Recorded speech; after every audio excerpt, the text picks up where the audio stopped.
Evangelio, que creo que es una realidad de los cuatro, es que hay un propósito, y el propósito es un propósito literario. Lucas decide incluir la información que decide incluir en el orden en el que decide incluirla para comunicar algo, ¿verdad? Y algo que tal vez no mencionamos mucho, más bien hace mucho que lo mencionamos, es a quién va dedicado precisamente este evangelio. ¿Alguien sabe a quién va dedicado? A Teófilo. Teófilo. ¿Y quién es Teófilo? Era excelentísimo. Era excelentísimo, ¿verdad? Es lo único que sabemos, que era excelentísimo. Guarden ahí en Lucas 5, pero en Lucas 1:1 dice lo siguiente, ¿no? Que es para que ustedes sepan precisamente qué es lo que vemos acá. Pues lo que ya muchos han tratado de poner en orden la historia y las cosas que entre nosotros han sido ciertas, tal como nos enseñaron desde el principio, lo vieron con sus ojos y fueron ministros de la palabra, me apareció a mí también, Lucas hablando, después de haber investigado con diligencia todas las cosas desde su origen, describírtelas por orden, oh excelentísimo Teófilo, para que conozcas bien la verdad de todas las cosas en las cuales has sido instruido. Teófilo, ¿ok? ¿Y quién era este Teófilo? Realmente no sabemos, pero hay algo interesante en este nombre. Teo es una palabra en griego que, ¿quién sabe qué significa? Dios. Y filos, estudio. Aprendió. Filo, puede ser.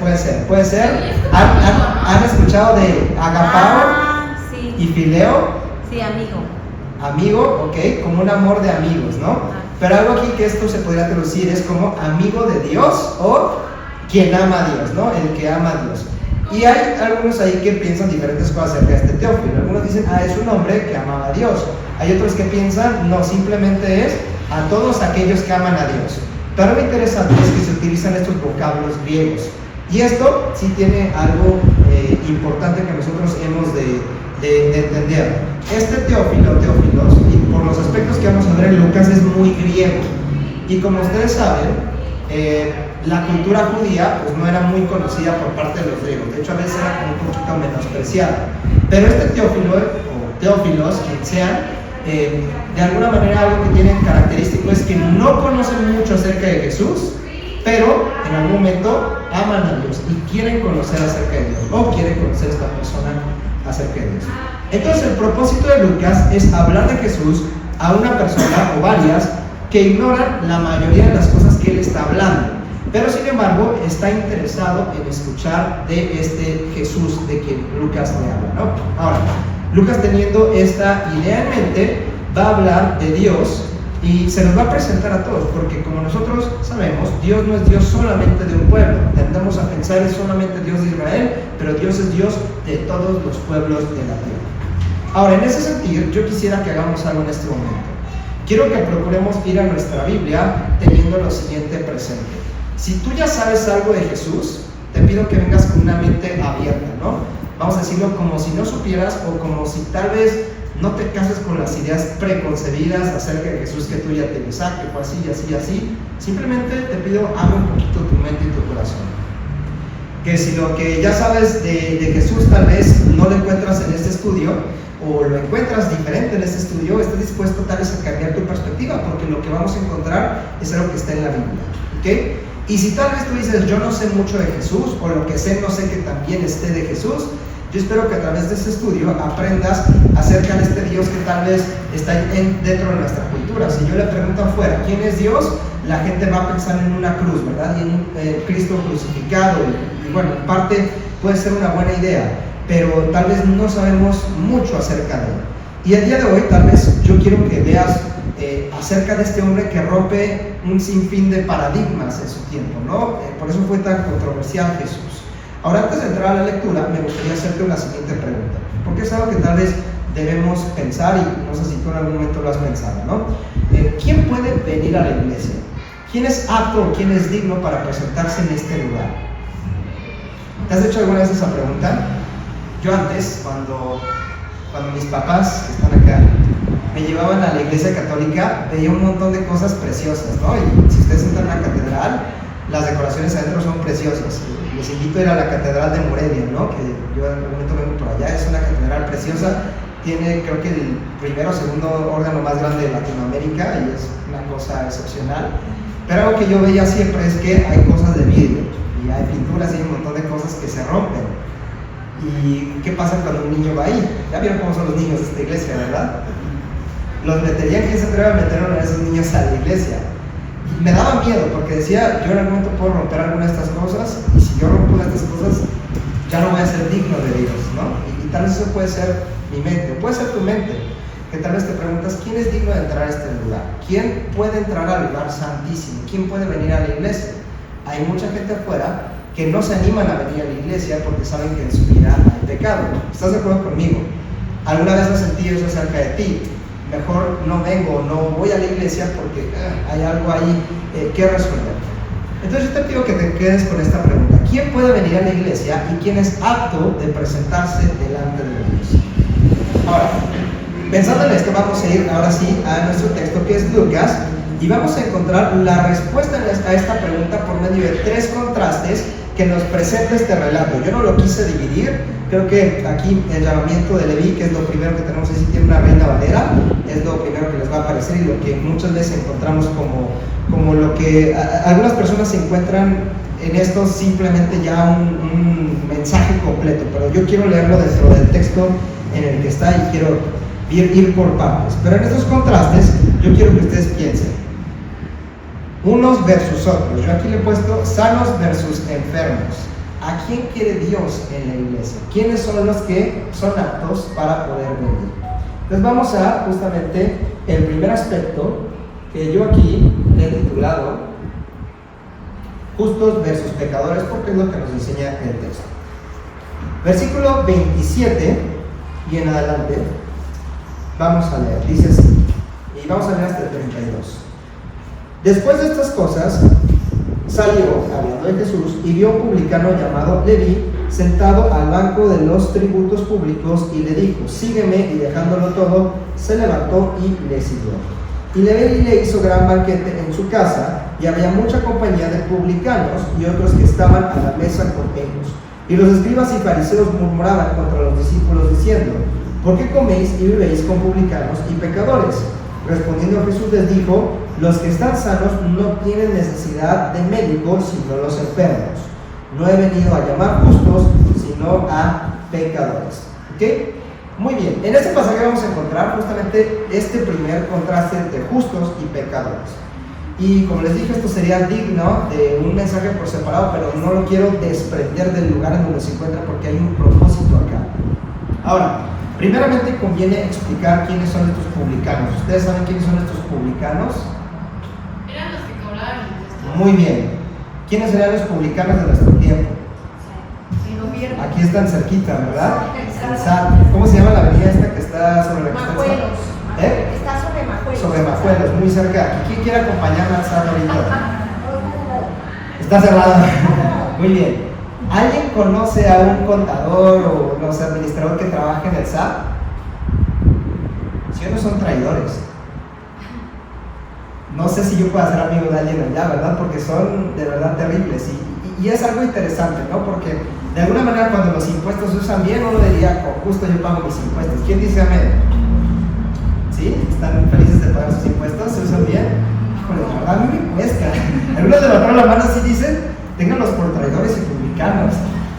Fíjense, yo creo que es todavía peor cuando se utilizan para algo que no nos gusta, ¿no? En Estados Unidos, por ejemplo, mucho las personas dicen los impuestos se están utilizando para abortos, para cosas así, o de repente pues los políticos pueden estar robando, ¿verdad? Como no pasa en México y por eso nos levantaron la mano. Pero fíjense que acá en este tiempo los publicanos tenían una especie de reputación, ¿verdad? No solamente por esto, sino que en la comunidad judía estos eran traidores. ¿Por qué eran traidores? Porque ellos tenían otros impuestos. Ellos de repente tenían un impuesto al templo, tenían los impuestos que había que pagarle a los ¿cómo se llama? A los levitas, a los que trabajaban en estos ministerios. Y en lugar de estar tal vez involucrados en esto, ellos estaban involucrados en cobrar impuestos, pero para el gobierno romano. Entonces eran traidores, no sé si me explico, porque ellos decían, a ver, aquí hay una identidad nacional, somos judíos, pero los cobradores de impuestos decían, no, primero págale al César lo que es de César. Que vimos que no es algo malo, pero eran de alguna manera considerados así, eran los malos. Y aparte había algo muy triste, ellos estaban haciendo esto con sus hermanos israelitas y estaban de alguna manera casi que usurpándoles. ¿Por qué? Porque ellos se beneficiaban de esto. Y quiero que veas esto. ¿Por qué los publicanos hacían lo que hacían? Por avaricia. Ellos cobraban estos impuestos y estaban muy pendientes de esto porque ellos se llevaban su tajada. Entonces ellos estaban de alguna manera, sí eran malos, estaban dispuestos a traicionar a sus hermanos judíos con tal de beneficiarse de ellos. Entonces yo te quiero preguntar esto, entre los fariseos y estos, ¿quiénes eran más pecadores? Según el relato. Los publicanos, porque estaban haciendo cosas malas, ¿verdad? Entonces vamos a pensar en esto. Delante de la comunidad judía, estos eran los malos, y los escribas y fariseos eran lo contrario. Ellos eran los que buscaban justamente apoyar al templo, apoyar a los servidores del templo y toda esta cuestión. Eran quienes enseñaban la ley, quienes enseñaban la Biblia. Y ellos, de alguna manera, no eran los traidores, sino que ellos mantenían la identidad nacional. Ahora, algo que vemos aquí es justamente que Jesús comía con ¿cuáles? Con los publicanos. En aquellos tiempos, cuando una persona se sentaba a la mesa en compañía de otros, esto era algo como un acto íntimo, ¿no? Uno se sentaba a la mesa con sus cuates, con los que se identificaba. Y aparentemente Jesús está diciendo, yo me identifico con estos malos, con los traidores, con los avariciosos, ¿sí? Y esto es algo extraño, porque siendo Jesús, uno diría, ¿con quién se va a juntar Jesús? ¿Con los traidores o con los que están intentando mantener la ley y la identidad nacional? Y esto es algo, pues, interesante. Tal vez podríamos pensar, Jesús no tenía que sentarse con estos publicanos, sino con los fariseos. Sin embargo, Jesús se sienta con ellos y naturalmente la pregunta de ellos es, ¿por qué? Esto lo vemos en el versículo 31. ¿Por qué te sientas con estos pecadores? Y para explicar esto, tal vez yo quisiera ver el por qué Él se sienta con ellos, ¿sí? Estos son mis tiempos de antaño. ¿Pueden reconocerme a mí? A ver, mis papás no valen porque ya viste esta foto. Rápido, ¿ya vieron? De hecho están los tres. Está David, está Daniel y estoy yo. ¿Ok? Y de todos, David es el pastor, interesantemente. Daniel es un campesino y a mí que me tocó ser oveja. ¿Ok? Esto fue en mis tiempos de instituto bíblico en el que pues íbamos a diferentes lugares de la República y presentamos una obra de teatro y por supuesto el Evangelio. Y hay algo interesante de esto. Este soy yo, ¿verdad? Compartiéndole aquí unos niños. ¿Se ve cómo de ese traje? No sé si alcanzan a ver, creo que en esta foto se ve, pero ven como ese guante que está ahí negro, que es de alguien más, pero me está como cubriendo así. Eso era como un overol completo que yo me ponía y encima de eso me ponía la lana esta. Y eso tenía un propósito. Aquí en la Ciudad de México y en esta época era padrísimo poder presentar esta obra porque pues hacía frío y además era como un cobijo. Pero imagínense en Chiapas ponerme esta misma cosa y con ese mismo overol y toda la cuestión. ¿Creen que era cómodo? No era para nada cómodo. Y era muy sofocante. Y en una ocasión, en una escuela en Chiapas, justamente nos tocó presentar esta obra varias veces, ¿no? Y resulta que en ese lugar había estado faltando el agua. Y después de terminar justamente estas presentaciones, ¿sabes lo que pedíamos a las escuelas o iglesias o lugares en los que fuéramos a presentar la obra? Era, pues, denos agua, ¿no? Denos agua. Pero en este lugar no había absolutamente nada, ni siquiera me acuerdo dónde era, pero estábamos todos, pero mal. Nos quitamos el traje, pasaron horas, de verdad, o tal vez yo lo sentí como horas, tal vez fue nada más como media hora. Pero yo sentía eso y decía, ya por favor, denos agua, ¿no? Hicimos juegos, un montón de dinámicas, decíamos, tráiganos agua, por favor, porque ya tenemos mucha sed. Ahora, en un momento, pues de repente llegó una persona y trae dos poderosísimas Pepsi. Ojalá no se enojen aquí mis hermanos por promocionar aquí algo, pero siempre me preguntan ahí, ¿Pepsi o Coca? Para mí Pepsi, solamente por ese momento. Les voy a contar algo de mí. Yo realmente no es algo como que me agrade mucho el refresco, no es así como que yo suelo consumir mucho ni Pepsi, ni Coca, ni nada de eso, ¿no? Pero en ese momento, cuando ya estaba así ya ofuscado por el calor, estaba mal, llega una persona con estas Pepsis bien frías, heladas, todavía me acuerdo que estaban medio congeladitas, nos las sirven y fue lo mejor que he probado en toda mi vida, ¿verdad? Y es algo interesante, yo en este momento no siento esa sed de Pepsi, no es como que yo diga, uy, no sabes, de verdad quiero una Pepsi. En este momento, ahorita donde estoy, me da igual. Pero si estuviera con ese calor, con esa necesidad de refrescarme como lo estaba en ese momento, sí querría una Pepsi. No sé si me explico con esto, ¿no? Y yo quiero pensar en esto. Una persona que no tiene necesidad de algo, que no realmente se ve en una desesperación, no va a apreciar lo que tiene. Si en este momento alguno de ustedes, y perdón, me apreciaría el gesto, pero si ustedes me trajeran ahorita una Pepsi, me daría igual, esa es la realidad. Pero cuando me la trajeron en ese momento, y es exactamente la misma Pepsi que puedo conseguir una ahorita, cuando me vi en la necesidad, lo deseé como ninguna otra cosa y lo aprecié como ninguna otra cosa. En este momento diría, me da igual, traigo Pepsi, Coca, lo que sea. Cuando una persona no reconoce que tiene necesidad o tal vez no la siente, no va a apreciar lo que se le dé, independientemente de lo que se le dé. Ya les dije, la Pepsi era la misma que la que uno podría encontrar ahorita. Pero cuando una persona conoce su necesidad, cuando realmente la siente, es alguien que va a apreciar cuando venga precisamente esto que viene a ser como una medicina.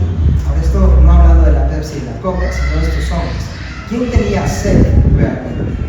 Los fariseos tal vez podrían decir, es como un Armando en este momento sin sed, alguien que ya tenía la ley de Dios, alguien que ya la conocía muy bien. Pero estos publicanos, estos pecadores, eran personas que tal vez no tenían acceso a ninguna de esas cosas y por tanto las deseaban como ninguna otra cosa. Pero fíjate lo que dice entonces el versículo 32 que acabamos de leer, dice, no he venido a llamar justos, sino pecadores al arrepentimiento. Jesús no vino por los justos, porque ellos no veían su necesidad de Él. Aunque te adelanto, sí tenían necesidad de Él, simplemente eran ciegos ante la necesidad que tenían. Pero hasta este momento, pues ellos eran precisamente, no podían ver lo que necesitaban. Y sin embargo, estos malos ya tenían sed, como yo tenía en Chiapas, ¿verdad? Ya deseaban ver a alguien como Jesús, tal vez estaban cansados de sus pecados. Ellos tal vez, yo podría decir, yo estaba cansado después de una presentación vestido de oveja, pero ellos ya estaban cansados por ser rechazados de entre sus hermanos, eran incluso menospreciados por los romanos, despreciados por absolutamente todos, tenidos por traidores. Pero esto fue justamente lo que los llevó a ver su necesidad, su enfermedad, ¿sí? Ellos se vieron en necesidad. Y mi pregunta para ti tal vez sería el día de hoy, ¿tú te ves en necesidad y sed de Dios o más o menos? ¿Qué necesitas hoy?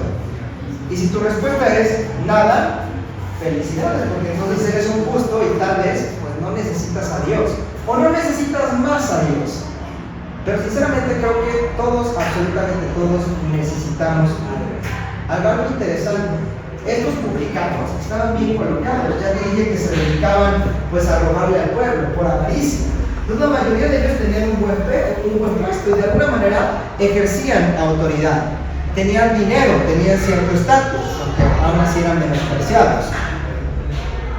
Ellos podrían decir, físicamente no me falta nada.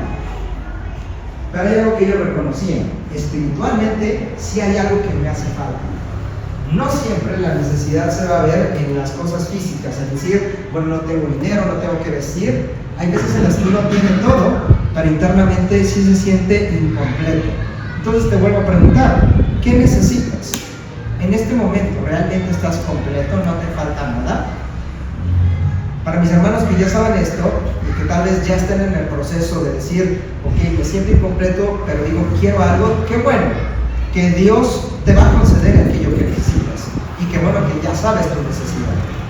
Pero si tal vez estás en una etapa en la que apenas estás conociendo a Jesús o reconociendo a Jesús, yo te propongo esto. Dios tiene la solución de aquello que no sabes que necesitas o si sabes tal vez ya que necesitas. Pero para obtenerlo, el primer paso es reconocer tu necesidad, saberte enfermo, saberte pecador. Y es entonces, y solo entonces, que Jesús podrá darte aquello que necesitas. Tienes que ser consciente de tu necesidad. Vamos a continuar leyendo. Y esta historia está relacionada, como dijimos. Vamos a ver ahora el siguiente contraste. Y para esto vamos a ver el siguiente contraste, que es ayuno versus banquete. ¿Por qué? Veamos de 33 al 35. Entonces, hablando de estos fariseos, dice, ellos le dijeron, ¿por qué los discípulos de Juan ayunan muchas veces y hacen oraciones, y asimismo los de los fariseos, pero los tuyos comen y beben? Él les dijo, ¿podéis acaso hacer los que están de bodas, que los que están de bodas ayunen, entre tanto que el esposo está con ellos? Mas vendrán los días cuando el esposo les será quitado, entonces aquellos días ayunarán. ¿Ok? Ahora, para comprender un poco más de esto, debemos comprender el significado del ayuno en este contexto. Los fariseos, y como vimos los discípulos de Juan, practicaban el ayuno como un rito religioso. Vamos a decirlo así, como un rito religioso, siguiendo la exhortación de los profetas que hablaron cuando Israel se encontraba exiliado. Entonces el ayuno sí era un mandato. Lo podemos ver en Joel, está muy chiquito, pero si lo quieren buscar es Joel capítulo 2, versículos del 12 al 13. Dice así: por eso pues, ahora dice Jehová, convertíos a mí de todo vuestro corazón con ayuno, lloro y lamento. Rasgad vuestro corazón y no vuestros vestidos. Convertíos a Jehová vuestro Dios, porque misericordioso es y clemente, tardo para la ira y grande en misericordia, y que se duele del castigo. ¿Ok? Fíjense cómo aquí hay un mandato a ayunar en un tiempo de exilio y hay un llamado al arrepentimiento. Ahora, esto es lo que hacían los fariseos y era correcto que lo hicieran, pero tal vez había un problema. Y vamos a explicar precisamente por qué hay una relación entre el ayuno y lamento. ¿Quién aquí alguna vez ha tenido que pasar por la muerte de un ser querido? ¿O quién ha visto a alguna persona pasar por la muerte de un ser querido? Cuando es alguien muy cercano, ¿okay? Un papá, una mamá, un hijo, terrible probablemente, de lo peor que pueda haber, les da hambre. ¿Verdad que no les da hambre, no? Cuando tú pasas por una situación estresante, ¿te da hambre?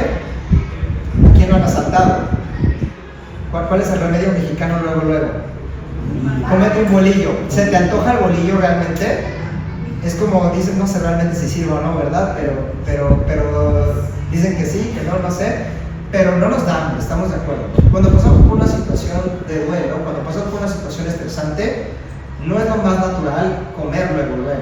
¿Estamos de acuerdo con eso? Eso es más o menos lo que era el ayuno. El ayuno era una expresión, como lo es hoy en día, una expresión natural de lamento. No tengo ganas de comer.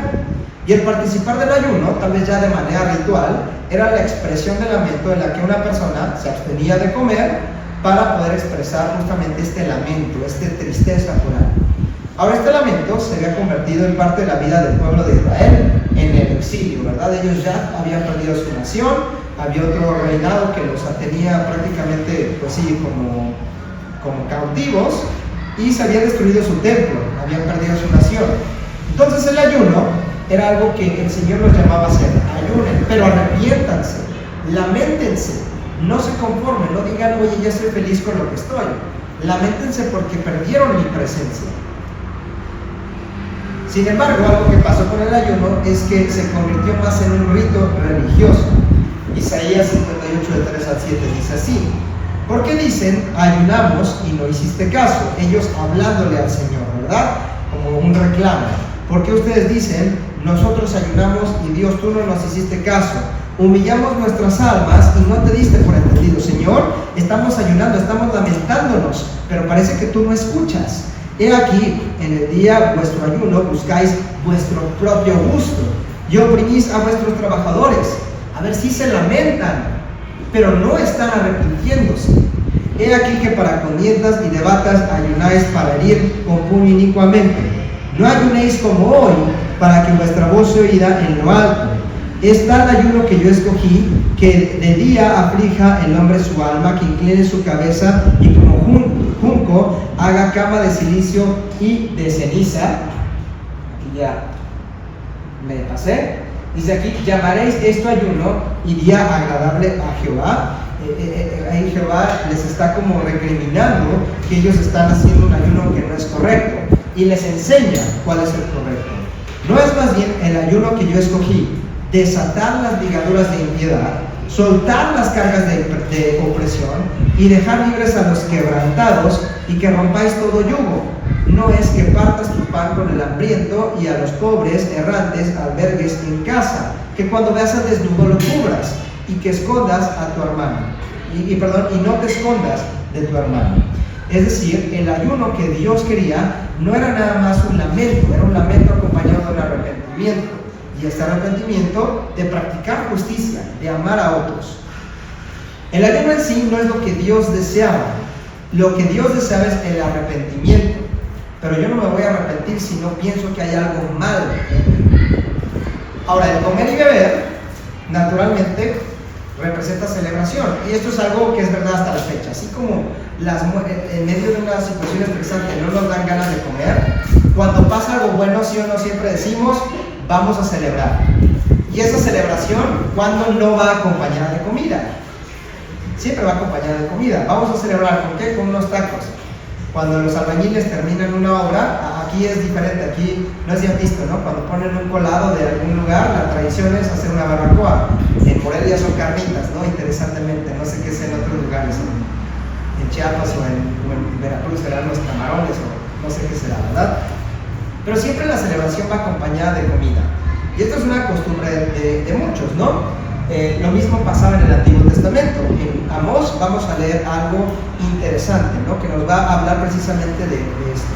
En aquel día, hablando de un futuro momento en el que Dios restaure a David, que es Jesús, dice: yo levantaré el tabernáculo caído de David y cerraré sus portillos y levantaré sus ruinas y lo edificaré como en el tiempo pasado, para que aquellos sobre los cuales es invocado mi nombre posean el resto de Edom y todas las naciones, dice Jehová, que hace esto.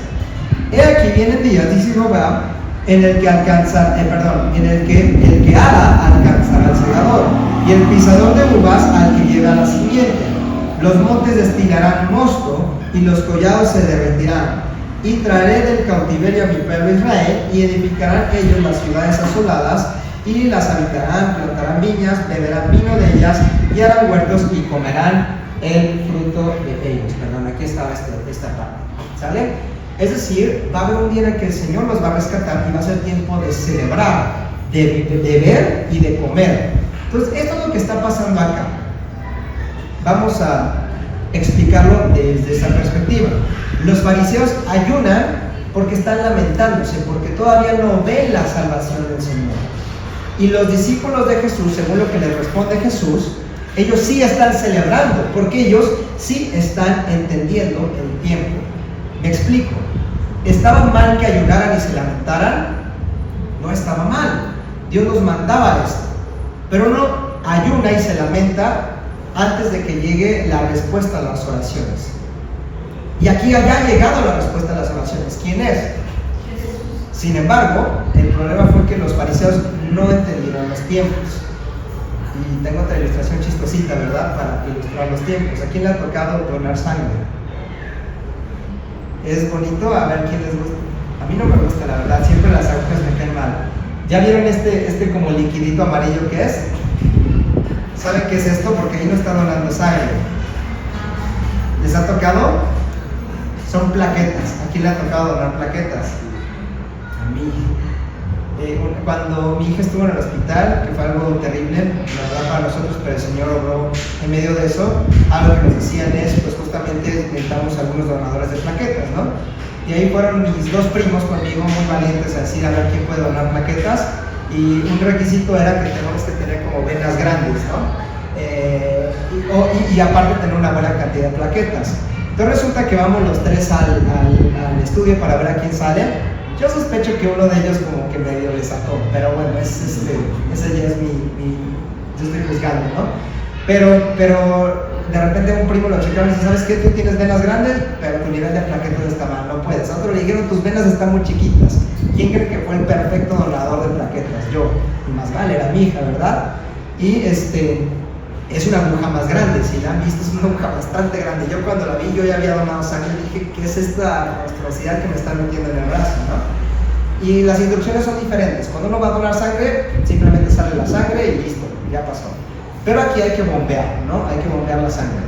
Y hay como un sonidito, como un pitido que suena cuando uno tiene que bombear y cuando más bien como que la sangre regresa, porque lo que pasa es que la sangre sale y llega como esta maquinita que extrae las plaquetas y en la maquinita misma te regresa la sangre a tu cuerpo. Entonces, decían, cuando suene pip, tú tienes que bombear, ¿ok? Cuando deje de sonar o cuando suene el segundo pip, entonces tú sueltas y entonces la sangre regresa. Entonces resulta que la enfermera me dice, pip, tienes que darle. Entonces yo le hacía así, y como que sentía que me dolía. Y yo decía, ¿por qué me duele, no? Y yo bombeaba y de repente sonaba el nuevo pip, y yo soltaba, y como que se sentía raro, ¿no? Pero cada vez que yo tenía que bombear, me dolía mucho.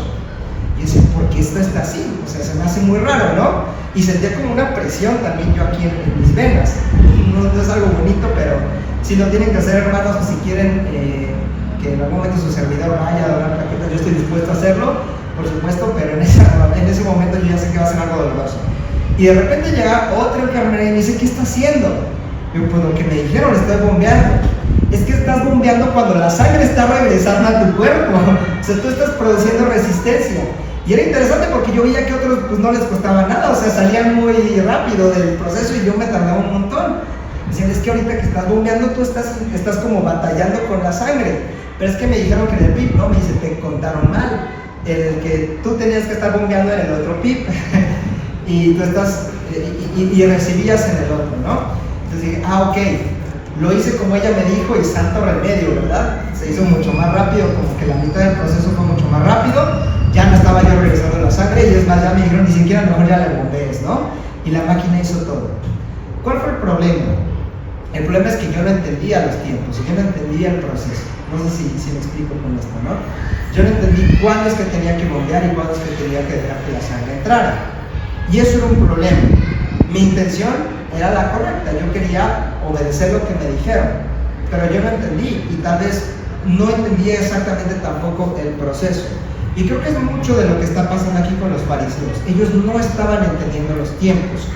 No estaba mal para mí bombear la sangre. Lo que estaba mal es el momento en el que lo estaba haciendo. No estaba mal que los fariseos ayunaran. Lo que estaba mal es que lo hicieran mientras ya había llegado la respuesta de salvación en Jesús. ¿Sale? Y creo que esto nos pasa hoy en día. Muchas veces pensamos que estamos haciendo lo correcto, porque es interesante, los fariseos sí estaban cumpliendo con un mandato. Pero el problema es que así como yo con el sonidito de la máquina, los fariseos no estaban entendiendo bien los tiempos. El Salvador ya estaba con ellos y no había razón para lamentarse, sino para celebrar.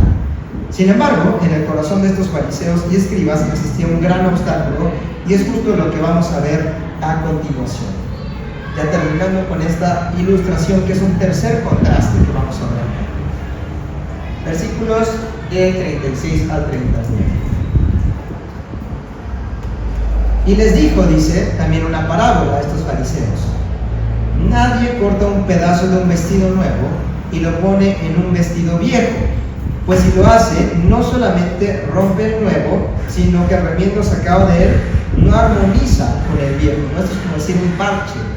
Cuando nosotros ponemos un parche en ropa no va a quedar exactamente igual, es difícil. Y dice el 37, y nadie echa vino nuevo en odres viejos. De otra manera, el vino nuevo romperá los odres y se derramará, y los odres se perderán. Mas el vino nuevo en odres nuevos se ha de echar, y lo uno y lo otro se conservan. Y ninguno que beba el añejo quiere luego algo nuevo, porque dice, el añejo es mejor. No sé si ustedes sepan qué son los odres, ¿no? Los odres son como esta especie de cantimploras como de cuero, y antes pues no había botellas de vino, ¿verdad? En donde se guardaba el vino eran estos objetos. Y había algo interesante, ¿no? El vino nuevo, que recién está fermentado, sigue liberando gases, ¿no? Por eso los ponen como con corchos, ¿no? Si han visto que de repente incluso hasta como a presión, porque estos siguen liberando pues estos gases. Y cuando uno pone este vidrio nuevo en un odre viejo pasa algo. Los odres viejos ya son cueros que están resecos, ¿no? Se endurecen. Cuando ustedes tocan cuero nuevo, pues está blandito. Pero ya después de haberlos usado con vino viejo, estos como que se endurecen por el proceso, ¿no? ¿Qué pasa entonces cuando estos odres que son duros se les mete vino nuevo que sigue sacando gases, ¿no? Ahí vamos a las clases de física. Cuando hay un objeto que es duro y no es flexible y hay algún gas adentro, se empieza a expandir, ¿no? Se empieza como a inflar. ¿Y qué pasa si el odre no es flexible? Se rompe, ¿no? El gas no permite el gas y de alguna manera no se puede estirar, se va a romper. Eso es lo que pasaba con los odres viejos. Y los odres nuevos, pues eran con cuerito nuevo, ese que todavía se podía expandir, ese que todavía se podía inflar, ¿no? Y que era flexible. Y en ese uno sí podía poner vino nuevo. ¿Sí? ¿Me explico qué es esta parábola? ¿Se entiende qué es lo que pasaba? Muy bien. Ahora, ¿qué quiere decir Jesús con esto? En los tiempos de Jesús, la estructura religiosa del momento era así como un odre viejo, muy cerrada, algo muy hermético. Los cultos de la sinagoga, los ritos del templo, la interpretación de la ley. Toda la religión judía ya estaba estructurada y era muy estricta. No era para nada flexible, uno tenía que seguir las cosas al pie de la letra. El problema es que esta estructuración que se llevó a cabo de manera religiosa. Ellos eran mucho más estrictos en cuanto a los ritos y las tradiciones que en cuanto, por ejemplo, el corazón verdadero. Y vamos a pensar en esto. Ellos hicieron un rito y tradiciones de lo que se ve, pero no pensaron mucho en lo que no se ve, que es precisamente el corazón. Zacarías 7 del 5 al 11 dice: habla a todo el pueblo del país, a los sacerdotes diciendo: cuando ayunasteis y llorasteis en el 5º y 7º mes de 70 años, habéis ayunado para mí, y cuando bebéis y coméis, no coméis y bebéis para vosotros mismos. Esto nos habla de una hipocresía. Ellos sí estaban siguiendo los mandamientos, pero de alguna manera lo hacían según sus propios estructuras religiosas. Y sin embargo, la tradición judía, que tenía el propósito de tal vez ser lo que iba a ser luz al mundo, se ha vuelto aquí como un odre viejo, duro, inflexible. Una tradición que no veía bien recibir ningún cambio, ya está establecida, aun cuando este se había estructurado, como dijimos, de una manera incorrecta, viendo las cosas que eran menos importantes. Y el énfasis era más en las reglas que en un corazón correcto. Pero vamos a pensar en esta ilustración, ¿no? Cuando una persona ya tiene ciertas costumbres, es difícil, ¿no? Yo les digo aquí a los que son más jovencitos, casados o no, lo que sea, es más fácil casarse joven que casarse más grande, ¿no? Es posible definitivamente. Un hermano nuestro muy querido se casó a sus 40 y medios y hoy se está adaptando, ¿no? Pero algo que de repente les decíamos, es más difícil de repente una persona que ya tiene cierta estructura, ciertas costumbres, ciertas cosas, como que nos volvemos añejos, ¿no? Nos volvemos así como estos odres duros y es más difícil cambiar. Pero también le pasa a nuestra mente, ¿no? O a nuestras costumbres, querer cambiar cosas, ¿no?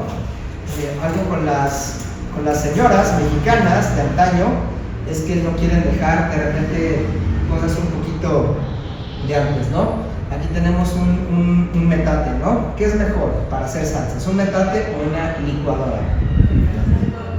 Una licuadora, metate. Aquí tenemos todavía este debate, ¿están de acuerdo? Hay quien dice todavía, no, es que de verdad no sabe igual. Yo ya he visto que las licuadoras tienen una función para justamente no licuar, sino como que nada más moler. Y para mí no hay una diferencia, pero la tradición es la tradición, ¿sí o no, verdad? ¿Qué es mejor, una máquina de escribir o una computadora? La máquina, a ver. ¿A quién sí le tocó en la universidad o algo así todavía la máquina de escribir? Le tocó la máquina de escribir. Pero sí o no, era más difícil en un principio entrar a la computadora y ver, a ver, pero ¿cómo le hago acá? No, yo prefiero mi máquina de escribir. Hoy ya nos acostumbramos, ¿no? Para algunas personas sí, porque era como que, a ver, es que primero me tengo que meter al Word y no sé qué. Era algo nuevo, era algo a lo que la gente no está acostumbrada. Hoy en día ya estamos súper acostumbrados y decimos, sí, por supuesto que valió la pena. Pero para gente de antaño y todavía quien diría, no, era mejor la máquina de escribir, ahorita es muy complicado hacer las computadoras. Y algo más familiar, ¿qué es mejor? ¿Las compras virtuales o ir al supermercado? Fíjense cómo decimos todavía. ¿Saben que se puede comprar absolutamente todo? ¿Qué es más barato? ¿Comprar en línea o comprar en el supermercado? No, comprar en línea, yo ya lo he visto. Cuando en la pandemia vimos los pañales y todo eso, eran muchísimo más baratos en línea que en el súper, pero no nos hemos dado cuenta. ¿Por qué? Porque estamos acostumbrados a lo que venimos haciendo. ¿Qué es mejor? ¿Himnos o cantos? De aquí sobre todo modernos con batería. ¿Cantos? Yo diría que no hay ninguno, pero así no nos acostumbramos, ¿no? ¿Qué es mejor? ¿Biblia digital o Biblia física? Para usted la física. Muy bien. Yo les voy a enseñar mi Biblia digital nada más así para demostrarles por qué a mí en lo personal me gusta mucho mi Biblia digital, ¿no? Nunca fui mucho de tomar notas y hay algo particularmente complicado de las Biblias físicas, y es que si yo de repente anoto un montón y todo eso y de repente se me va rompiendo, pues ya valió, ¿no? Y todas las notas que tomé durante todo mi tiempo pues ya se fueron. Pero hay un programa poderosísimo que se lo recomiendo mucho que se llama Logos. Aquí, como ven, yo tengo aquí subrayadísimo toda mi Biblia, tengo un montón de notas. Estas notas me llevan a otras citas de otros libros, comentarios y un montón de cosas, y todo lo tengo en este pequeño objeto. Si a mí se me pierde mi tablet, queda como una especie de nube y lo puedo volver a ver. Entonces, no más ahí se las dejo, ¿no? ¿Cuál sería mejor? No importa. Pero sí o no nos acostumbramos a lo que nos acostumbramos, y a veces de ahí no queremos salir, ¿no? Esto es justamente lo que les está pasando a los fariseos. Entre estas cosas, haga usted lo que quiera, ¿no? Cada quien tiene sus preferencias, pero hay algo interesante, y es que muchas veces somos como inflexibles, ¿no? Y a veces no estamos dispuestos a cambiar.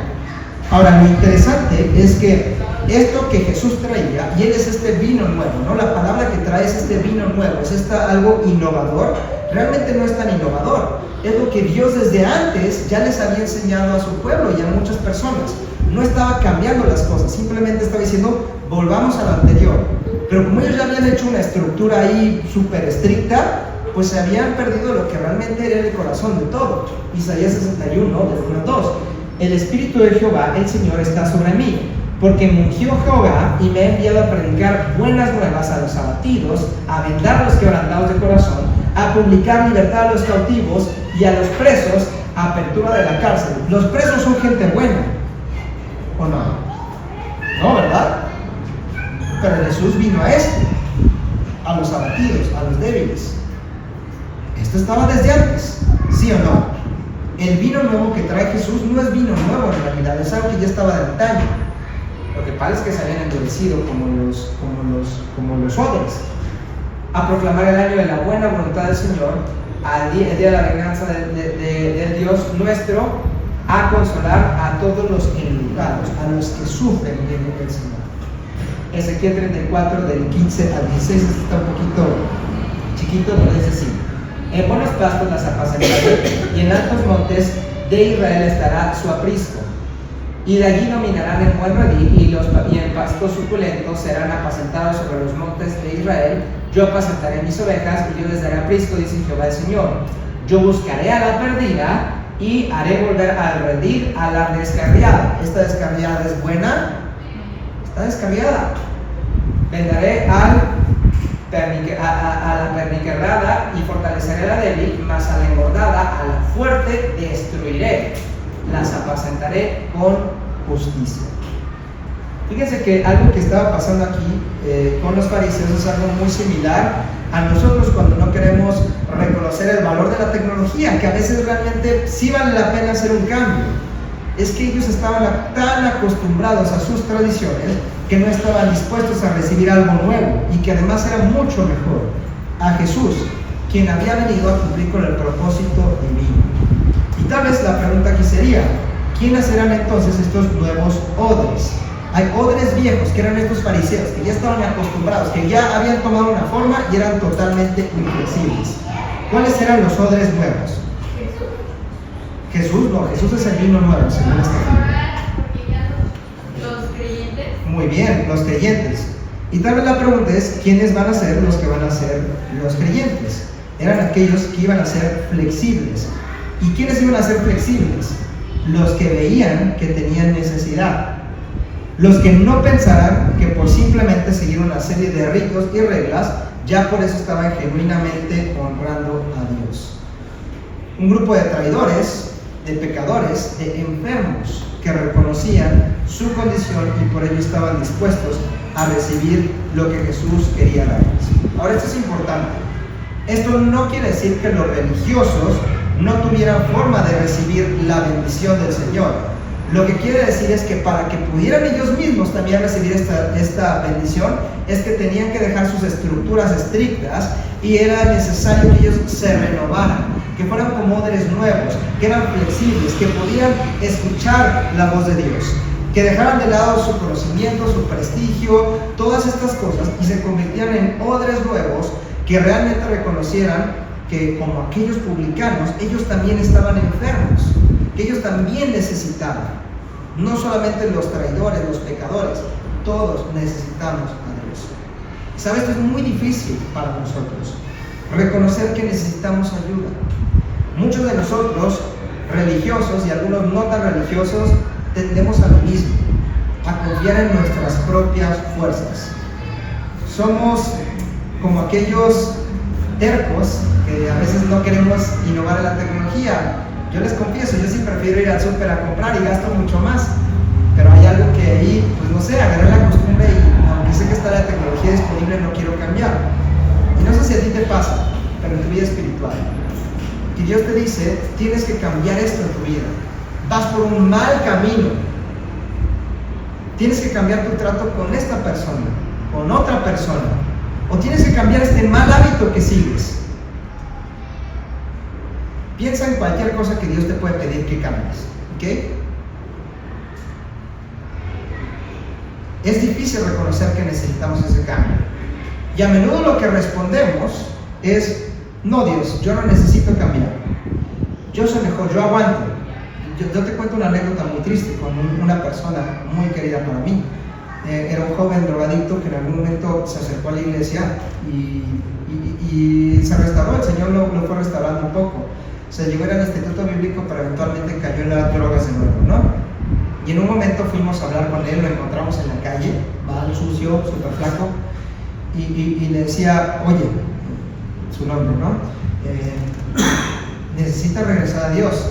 O sea, ¿ese es el camino que quieres llevar? Me dices que no es el camino que yo quiero llevar, yo sí quiero seguir a Dios, pero cuando yo quiera, cuando tú quieras, ve cómo estás. Yo salgo de esto cuando yo quiera. Llegué a escuchar de otras personas que nos contaban de él, que estando drogado, él decía que quería ser pastor. En su mente él genuinamente pensaba, se me hace terrible, ¿verdad? Pero él pensaba que cuando quisiera dejar la droga y esa vida, él lo iba a hacer. Y no se daba cuenta que ya estaba esclavizadísimo y que de ahí iba a salir si no buscaba a Dios. Pero a veces somos así. A veces pensamos que tenemos el control, pero el primer paso es reconocer, Dios, te necesito. Por más fuerte que te sientas, estoy seguro de que hay algún área en tu vida en la que de verdad te cuesta algo. Y mi respuesta es, Dios puede ayudarte. Cede, permite que Él te sane, como lo hizo con aquellos publicanos, traidores malvados, los enfermos. Pero tal vez tu caso sea diferente. Tal vez tú ya sabes mucha Biblia, tal vez tú ya llevas un tiempo viniendo a la iglesia, diezmas, vienes, sirves, eres como los fariseos, como los escribas. Entonces, cuando Dios te señala un área de tu vida en la que tienes que cambiar, eres como los fariseos, porque eres ciego ante tu propia necesidad. Y dices, ¿pero cómo? ¿Cómo que tengo que cambiar? Yo ya soy cristiano de hace años, yo sirvo, yo sé la Biblia, yo soy pastor. Señor, exhorta a los del mundo, a los que están allá afuera, no a mí. Yo estoy aquí, yo estoy bien porque te estoy sirviendo. Qué lástima, hermanos, que eso se convierta en nuestra mentalidad. Cuidemos, hermanos, que por nuestra religiosidad perdamos la sensibilidad ante la voz de Dios, y que porque pensamos que ya mucho sabemos, no seamos sensibles cuando Él nos corrige. Ahora, hermanos, al principio hacíamos una pregunta: ¿quién es digno de venir aquí a la iglesia? ¿Quién debe venir a este lugar?